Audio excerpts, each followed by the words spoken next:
In some of our schools, we have like wellness rooms, mediation rooms, meditation rooms. It really just depends. Help zones. So it's a zone where if a kid is feeling frustrated and they need to come out of a classroom, they can go into the zone and get some assistance to cool down and de-escalate. So it's teaching kids how to change your physical environment to de-escalate and self-regulate, and back to your social emotional tie-in to those pieces. Having the ability to have those spaces to do those things, there is a correlation. And when we went from not having any help zones to implementing help zones, we saw such a huge decrease in our suspension rates just by creating an area of like de-escalating kids.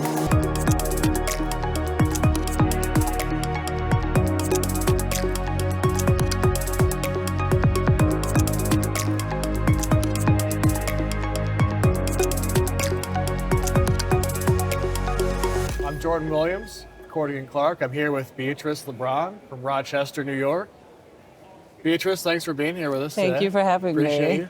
So let's just start off with, tell me a little bit about your district. How big is it? What are some of the challenges you guys face? So our district over the last years has seen a decline in enrollment. I think that is kind of common in urban education right now, but we service 30,000 students because we're responsible for charter, transportation, curriculum, and special education through the charters. But in our actual school district, we have 23,000 students and 54 schools and about 6-7 programs. In addition to the schools that we oversee. We're a small urban community, although Rochester likes to think it's a big city. I'm from the Bronx originally, and that's a really big city, right? We have 2 million in that one borough versus less than 1 million people in the entire county. So for comparable sizing format, Monroe County is it's pretty small. However, incomparable, if you're not familiar with Rochester, think Buffalo. It's very, very mirrored in terms of the size, demographics, and so forth. So that's the community. We are one of the leading cities in the country with childhood poverty, though. So we're like in the top 3. And our crime rates mirror Chicago and Detroit right now. So we have a higher crime rate as well, unfortunately, than other cities. And so that should give you, I think, a clear picture of the environment that we are in. Well, I think the environment really affects your emotional and mental well-being. Yes, right? yes. I can remember folks used to, because I used to skip school all the time. I hated being there, right? I used to skip school too, and then we ended up in Alaska. And then we ended up going good. Right? And, people would call me lazy or, he just, not a smart kid or whatever. It literally came down to I was in the wrong setting to learn. And I think that's something that we need to really help folks understand, that you can solve so many of your problems if you just update your setting. Yes, update your setting and be creative with the setting, right? I know in some of our spaces, we've been able to do massive add-ons, and in others, we couldn't. We didn't have the budget, so we had to get creative with what we had and dividing space to create, in some of our schools, we have like wellness rooms, mediation rooms, meditation rooms.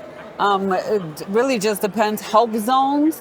So it's a zone where if a kid is feeling frustrated and they need to come out of a classroom, they can go into the zone and get some assistance to cool down and de-escalate.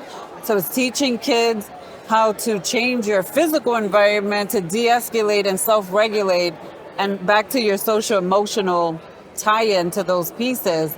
Having the ability to have those spaces to do those things, there is a correlation. And when we went from not having any help zones to implementing help zones, we saw such a huge decrease in our suspension rates just by creating an area of like de-escalating kids.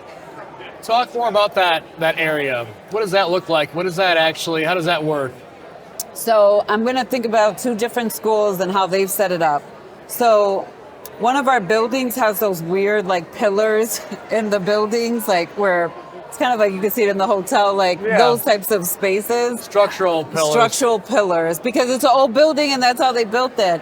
But in that particular building where they have the pillars, what they did was they kind of painted like this triangular area. So kids on that floor is 7th and 8th graders.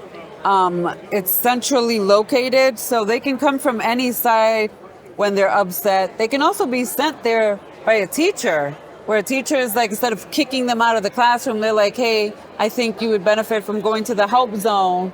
Is a different tone than saying, get out of my classroom because you're being disrespectful, right? Yep.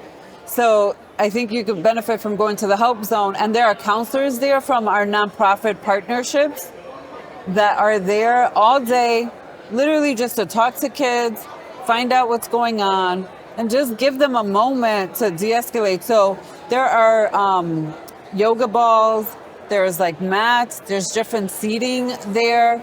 There is a reading nook. So there are different things there to find a child that it will fit with, whether it's a stress ball, a talking session, or for some kids, it's really just like, I just need a moment to sit. Right. I had a crazy day to get here. A teacher pissed me off. I just need a moment. Right. Right. So that's how it's set up environmentally. Yeah. In the schools where we have reconstruction, though, they were able to build that in part of their plan of construction. And what they did was architecturally, the architects we used then made sure that there were mediation and meditation rooms as part of the instructional room. So yes, you're building classrooms, you're building special education rooms, because those you have to have accessibility, IEP rooms, 1211s and so forth. But you should be building your social emotional spaces as part of the reconfiguration for schools. Absolutely. Yeah. Well, Beatrice, thank you for being with me. Thank Rochester you. City. Thank you. Thanks It's an so honor much. to meet you, Jordan. Come back and do this again with us, all right? Thank you. Thank you. I love the coffee cups too. Thank you.